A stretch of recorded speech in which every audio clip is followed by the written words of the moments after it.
All right, welcome back, everyone. At Karohl Park today. It's gonna be a really short, just like under 2 hour photo op here. I'm mainly gonna be focusing probably on any kind of birds. I know it's springtime right now, but I know that I read on eBird that American woodcocks in early spring will be found in the outermost trail. So Karohl Park it's a park I really don't go to anymore for the most part, just because it's been converted to this 18-hole disc golf course.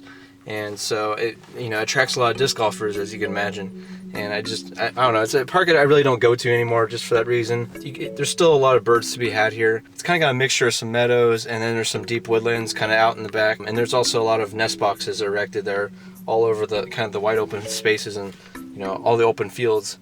So you will see pretty commonly a lot of tree swallows seem to nest in these nest boxes every year. This is a park I really don't go to anymore. I went to in like 2016 when I first discovered it. It's just right next to my house. I'd go here a lot, just to take some nature photos, and it was a lot of fun, in the early days at least then. Since they converted it to a disc golf course in 2016, that same year, I started coming here like months before that. I really just haven't had the desire to really come here just for that reason, because it's always got lots of cars and people, come around. And just kind of disrupting the wildlife, making it a lot more busier of a place than it needs to be. But nothing wrong with that, because I've played disc golf before and it's fun. I'm not good at it. Yeah, we're just gonna do some quick birding here just for the rest of the night, and maybe we'll see some American woodcocks. That'd be cool. Or we could just see, maybe I'll get some better pictures of some common like songbirds like bluebirds or robins, or some tree swallows in those nest boxes. We'll see how it goes. I don't know. Anything's up for grabs. I think we'll just get started here. I'm just getting out, listening to the bird songs, trying to figure out, get a feel for the place, at least tonight. I'm actually inside this little silo, because basically Karohl Park used to be a kind of like a horse farm, basically, and all these different open fields, which I'll show you later. The horses used to roam around all these kind of like circular tracks, basically.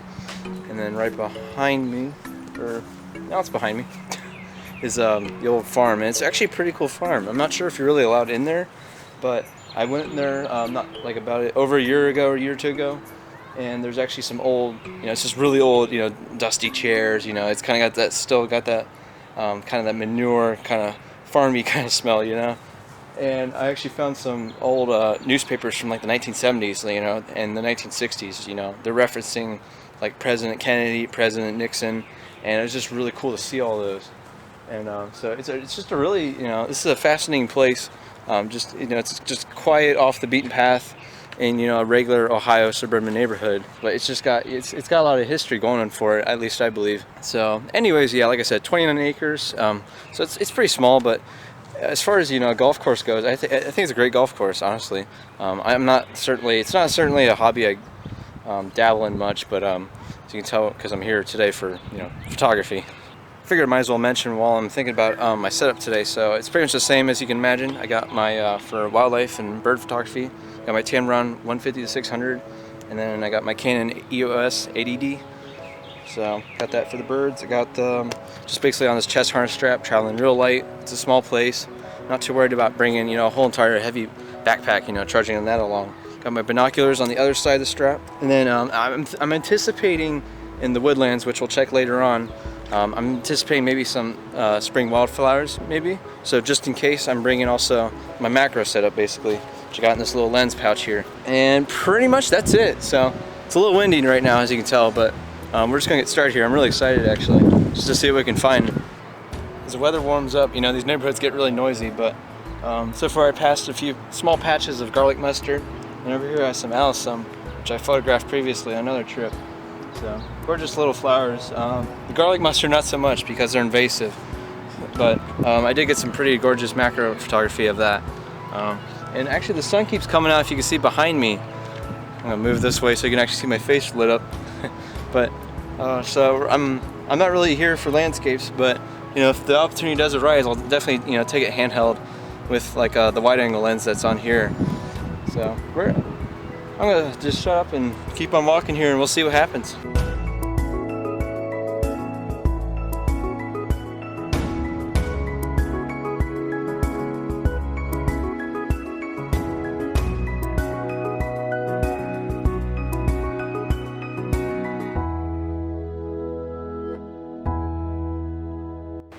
I don't want want to stay here too long in this particular spot just because I did see a tree swallow poking its head out, which I'll show you here as a documentation shot of it. But yeah, they definitely do nest here a lot. And I think he's flying around over there, but maybe I did kind of disturb him a little bit. So I'm going to get away from him and let him get back to his nest here. But so far I'm just seeing some pretty common birds. I saw a turkey vulture fly overhead. You got the blue jays, as you can hear over here. I saw a couple robins, the tree swallows, of course. Probably in the woodlands over on the other side of the park. You'll probably see some bluebirds, or I will, I mean, stuff like that. So we're just gonna keep on going here. And actually, it might be a kind of nice sunset from the looks of it. We're gonna see what happens here. We might be able to get a decent sunset shot, which, you know, I've never done here, at least here at Karohl Park.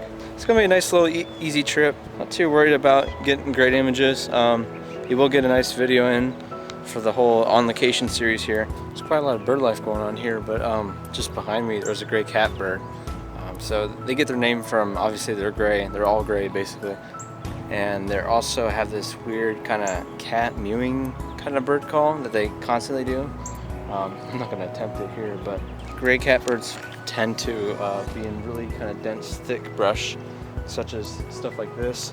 I very carefully crept up to the spot, but I could not see him, and it seems like the calling has stopped. I might wait here a few more moments, and then I might move on here, see what else I can find, because it's actually getting pretty close to dark already. All of a sudden I'm just kind of seeing, I'm out here in the outermost field, right by the water tower over here. And because the way the park is kind of situated is there's two different kind of open meadow fields, and this is the one on the right side. But I'm just seeing a lot of different wildlife. I got some field sparrows kind of over here in the shrubbery. Actually over here kind of in this kind of marshy area, kind of almost like a vernal pool. I'm hearing like some American toads kind of croaking. And then of course there's still some tree swallows flying around. And this is the field where American woodcocks are here every year. So after dark, because they usually live out kind of in the shaded kind of, you know, more densely wooded areas. And then they usually come out towards dusk and night. Geez, they're loud. Usually come out more in the like open fields, out in the open, kind of like this at night. So right around sunset, I'm going to be back out here, and I'm going to check this part out and see if I can see any. I think one very important thought is to learn your bird calls, honestly. Like that's just, you know, use your eyes and your ears and just look and listen to anything around you. And if, you know, that's what I've been trying to do a lot lately, is just read up on what birds sound like, just listen to their, you know, audio files of the bird calls, so that you just know you're educated each time you go out on a photo op. If you're looking for birds, you know, I feel like that'd make it a lot more successful.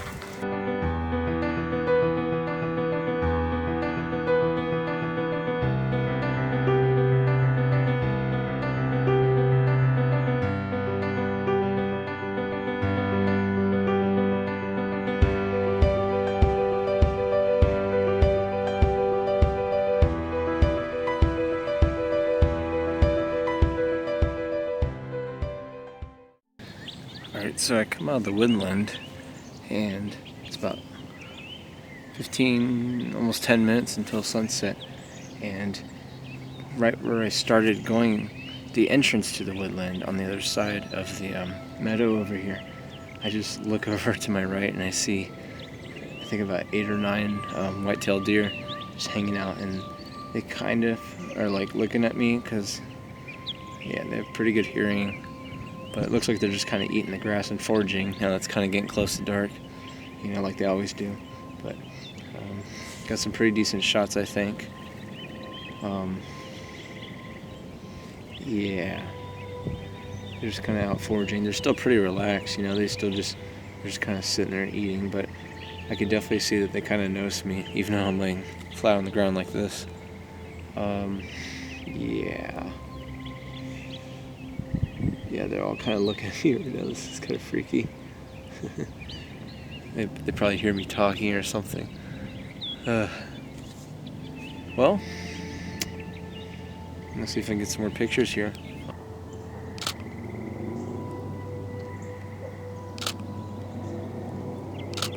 It's kind of crazy because white-tailed deer, you know, the reason why they're hunted so much, especially here in Ohio, is just because of their overpopulation. But yeah, there's pretty close to 8, 9, maybe 10 of them and there's, I don't know, I think the pack leader kind of just like did his hissing. I kind of saw him stomping or whatever, like he was trying to threaten me.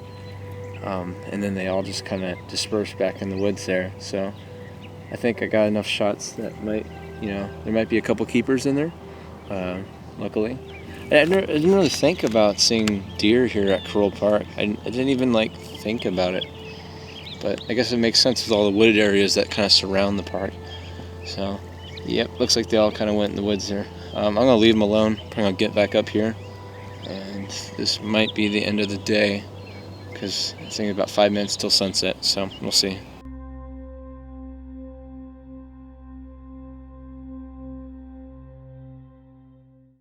Alright, we end where we begin. This is Karohl Park, and thanks for exploring with me, guys. It's kind of a bummer I didn't see any American woodcocks, just because the habitat was just right. It's got all this wooded area surrounding this old farm field, and I was expecting to see maybe a nest or two, but I didn't hear any of them calling. I didn't see any of them, and I stayed a while for about half an hour after sunset, didn't see any, so this is a little bit of a bummer. But I got some white-tailed deer shots that I didn't really expect, and I may have gotten one or two decent like songbirds and kind of smaller sparrows just kind of flitting through some brush over there. So it's a decent park. It's got some bird life for sure. It's definitely wooded. It's got it's got decent habitat for that kind of stuff, and plus American toads, and just and like the deer. It's got a little bit of everything. So. Once again, this has been Karohl Park, and thank you for exploring with me, guys, and make sure to get on out here. Have a good day, guys. Thank you.